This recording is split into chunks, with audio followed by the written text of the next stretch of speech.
అంటే భయపడతా ఉన్నారు. ఇవాళ తెలంగాణ పరిస్థితి కూడా ఆ పరిస్థితిలోకి ఇలా నెట్టివేయబడ్డది. చాలా రోజుల నుంచి కూడా మనం చూస్తూ ఉన్నాం. ప్రజలు చాలా అసహించుకుంటా ఉన్నారు, చీత్కరించుకుంటా ఉన్నారు.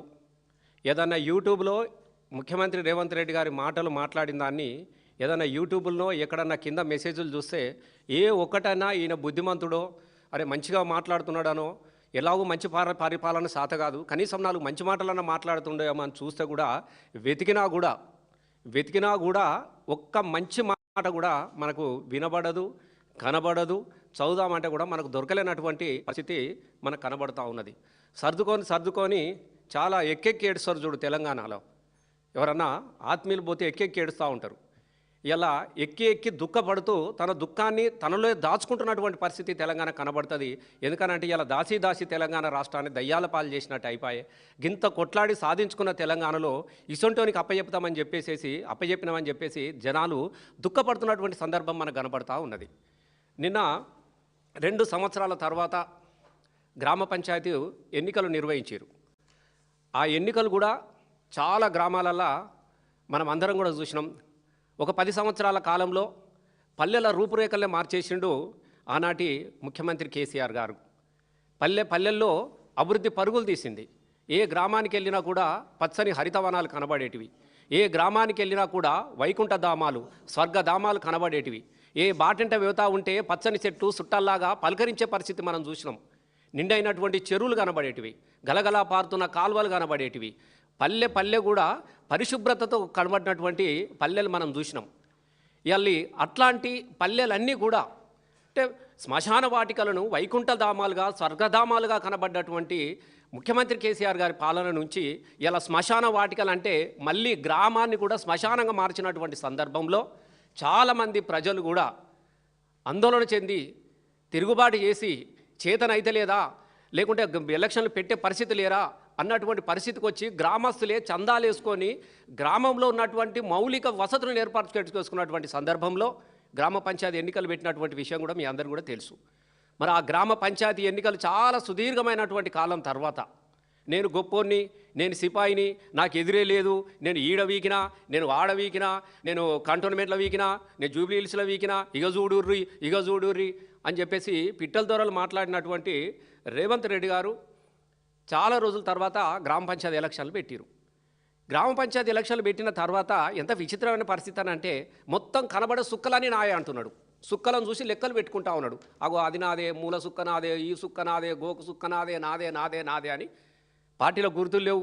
మొత్తం గెలిచిన వాళ్ళని అన్ని కుప్ప నాయ అని చెప్తా ఉన్నాడు.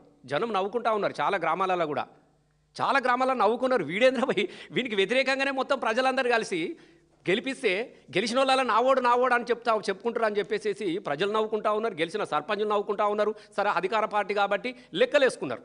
అధికార పార్టీ కాబట్టి కనిపించేటి అన్ని మాయ అని చెప్పేసి లెక్కలేసుకున్నారు.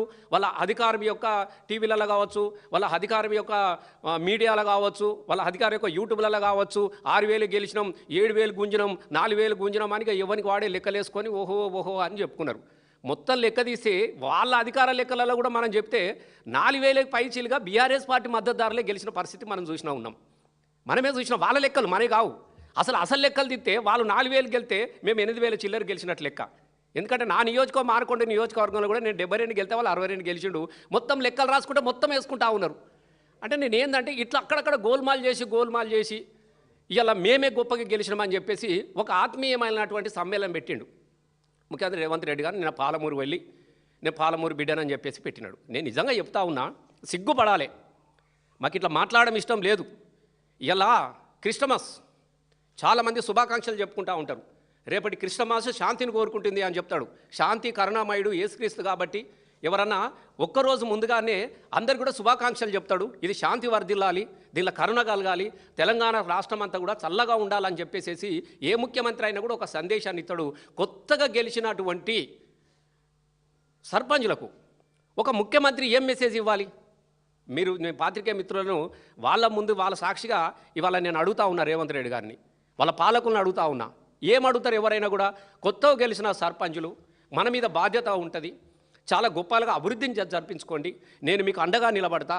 ఇప్పటికే గ్రామాలలో ఎలక్షన్ పెట్టి లేట్ అయిపోయింది కాబట్టి ఇప్పటికైనా మనకు ఉన్నది ఇంకా 2 ఏళ్ళు 3 ఏళ్ల కాలమే కాబట్టి మీరు గొప్పగా చేసుకోండి అని చెప్పేసి ఎవరైనా హితబోధ చేస్తూ ఉంటారు. సర్పంచ్ యొక్క విధులు నిధుల నిర్వహణ గురించి చెప్తా ఉంటాడు. మరి ఈయన ఏం చెప్పిండు అక్కడ?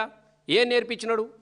ఎలా రేవంత్ రెడ్డి గారు ఒక ముఖ్యమంత్రి కొత్తగా గెలిచిన ఆత్మీయ సమ్మేళనానికి వచ్చిన వాళ్ళందరికీ ఏం మెసేజ్ ఇచ్చినాడు? ఏం భాష నేర్పించినాడు? ఒకసారి మనం ఆలోచన చేసుకోవాల్సినటువంటి అవసరం ఉంది. తెలంగాణ ప్రజలు చాలామంది సర్పంచులు బాధపడ్డారు, చాలామంది సర్పంచులు తిట్టుకున్నారు. కొంతమంది వీని సన్మానం పీట్ల గిసొంటని చేతులు మాకు సన్మానం కూడా వద్దని వెనకసూరు కూర్చొని వెళ్ళిపోయినటువంటి ఫోటోలు కూడా నాకు తెలియదు, ఫేస్బుక్లలో వచ్చినాయి. గిసొంటిని రండ భాష మాట్లాడటంతో, గీ భూతల భాష మాట్లాడటంతో మేము సన్మానం చేసుకోవడం ఏందా, ఎంతో చాలా గొప్పగా నన్ను గెలిపించారు అని చెప్పేసి కొంతమంది సర్పంచులు రేవంత్ రెడ్డి గారు సన్మానాన్ని కూడా తిరస్కరించినటువంటి పరిస్థితి నిన్న సభలో మనకు కనబడ్డది. ఏం భాష మాట్లాడిండు? అదేమన్నా బజార్ భాష అంటారా దాన్ని? ఏమన్నా మనిషి అనటోడు, మనసులో పుట్టినోడు ఎవడన్నా మాట్లాడే భాషనే నావి? మేము ఒక్కటే అడుగుతున్నాం రేవంత్ రెడ్డి గారిని. వాడు ఎవడు అంటాడు చూడు, అదే పాన్ పరాగ్ భాష, గుట్క భాష, ఇంతకన్నా మంచిగా మాట్లాడతారు. ఎప్పుడన్నా క్రాస్ రోడ్లో చౌరస్తాలు మనం అటిపోతూ ఉంటే ఆడ ఆడిపించేటోళ్ళు గీలు అందరూ ఉంటారు, ఇట్లా సల్లుకొని ఇట్లా ఒట్టుకొట్టి దౌడకు పెట్టుకొని వాడు మంచిగా మాట్లాడతాడు. ఈయనకన్నా ఏం భాష సార్ అది మాట్లాడేది? ముఖ్యమంత్రి గారు మీరు ఏం భాష మాట్లాడుతూ ఉన్నారు? అంత అహంకారం అనేది మనిషికి మంచిది కూడా కాదు. నేను ఎందుకు చెప్తున్నానంటే మాట మాట్లాడితే చాలు నీ అంత చూస్తాం, నువ్వు లేకుండా చేస్తాం. ఎవరిని లేకుండా చేస్తారు? ఇలా భారతదేశంలో నెహ్రూ పేరు చెప్పుకొని బతుకుతా ఉన్నారు, ఇందిరమ్మ పేరు చెప్పుకొని ఇంకా ఇంటింటికి సీరలు అని తిరుగుతూ ఉన్నావు. ఆమె చచ్చిపోయి 40 ఏళ్ళు దాటిపోయినది. నీ పార్టీ పరిస్థితి గట్లా ఉంది. మేము ఇది చేస్తాం, మా పార్టీ పాలసీ విధానం ఇట్లాంటిది అని చెప్పేసి పరిస్థితి లేదు నీకు. ఇవాళ ఇట్లాంటి మొగానట ఇక తెలంగాణ తీసుకొచ్చినవాడు పార్టీనే లేకుండా చేస్తా అని చెప్పేసి మాట్లాడుతూ ఉంటే నిజంగా మాలాంటి ఉద్యమకారులకు మాకు నవ్వొస్తూ ఉన్నది. అసలు నీ పార్టీ ఉంటుందా చూసుకోమని మేము అడుగుతూ ఉన్నాం. యాడున్నది నీ పార్టీ? ఈ దేశంలో 29 రాష్ట్రాలల్లా ఎన్ని రాష్ట్రాలలో ఉన్న సారు? ఎన్ని రాష్ట్రాలలో ఉన్నది అని అడుగుతున్నాం నిన్ను. అయిపోయింది నీది ఒడిసిన చరిత్ర, కాంగ్రెస్ చరిత్రనే ఒడిసిన చరిత్ర. ఇలా బీఆర్ఎస్ పార్టీ భవిష్యత్ చరిత్ర, తెలంగాణ ప్రజలకు అది భరోసా చరిత్ర. తెలంగాణ రేపటి తరానికి, ఒక్క తరానికి కాదు 10 తరాలకు కూడా ఈ తరంలో ఉన్నటువంటి 2014లో 2001 నుంచి కేసీఆర్ అనే ఒక వ్యక్తి తెలంగాణ కోసం తన ప్రాణాన్ని త్యాగం చేసి కొట్లాడి సాధించుకున్న తెలంగాణలో భాగస్వాములైనటువంటి చరిత్రకు ఈ పార్టీకి ఉంది, ఇందులో పనిచేసిన వాళ్ళకు ఉన్నది. మరి నీ పార్టీకి ఆ చరిత్ర ఉన్నదా? ఇలా ఎక్కడైనా నువ్వు కనబడతా ఉన్నావా? ఇలా నువ్వు దేశంలో నువ్వు ఉన్నదే 3 రాష్ట్రాలలో ఉన్నావు. ఒకటి కర్ణాటక, అది వీక్తుంది రేపో మాపో, అది అయిపోయింది. వాడు అడుగుంజా ఇడుగుంజా 2 రోజులు అది ఒడిచిపోతుంది. హర్యానోడు అంచుకు మామిడిగా తొక్కులాక్కున్నాడు, వాడు తొక్కులు ఎక్కున్నాడు. ఇంకొకటి మొత్తం అంతా రాష్ట్రం ఇక తెలంగాణ నీది.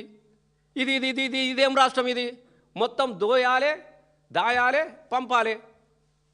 నీ రాష్ట్రం ఉన్న దేనికోసం అని అడుగుతా ఉన్నాం. నేను ఎందుకు ఈ విషయాన్ని మాట్లాడుతున్నా అంటే పదే నీ ఈపు నువ్వు చక్కగా చూసుకో. ఒక్కసారి వెనుకకు మళ్ళీ చూసుకో, ఈ దేశం వైపు చూడు. ఎక్కడన్నా మీరు ఆదరించే పరిస్థితి ఉన్నదా? బీహార్లోని పరిస్థితి ఏమైనది? ఏ రాష్ట్రంలోన్నా మేము జాతీయ పార్టీ మాది, తెలంగాణ స్వతంత్ర పోరాటంలో పాల్గొన్న పార్టీ మాది అని చెప్పేసి ఏకుడు పీకుడు డైలాగులు కొట్టిడే తప్ప, రాసిచ్చిన డైలాగులు కొట్టిడే తప్ప అసలు దేశంలో నీ పార్టీకి ఏమైనా దిక్కు దివాను ఉన్నదా? ఎలా మాట్లాడేటప్పుడు చూసుకోవాలి కదా. నువ్వా మొత్తం భవిష్యత్తే లేకుండా చేస్తా, ఇదే లేకుండా చేస్తా అని మాట్లాడినటువంటి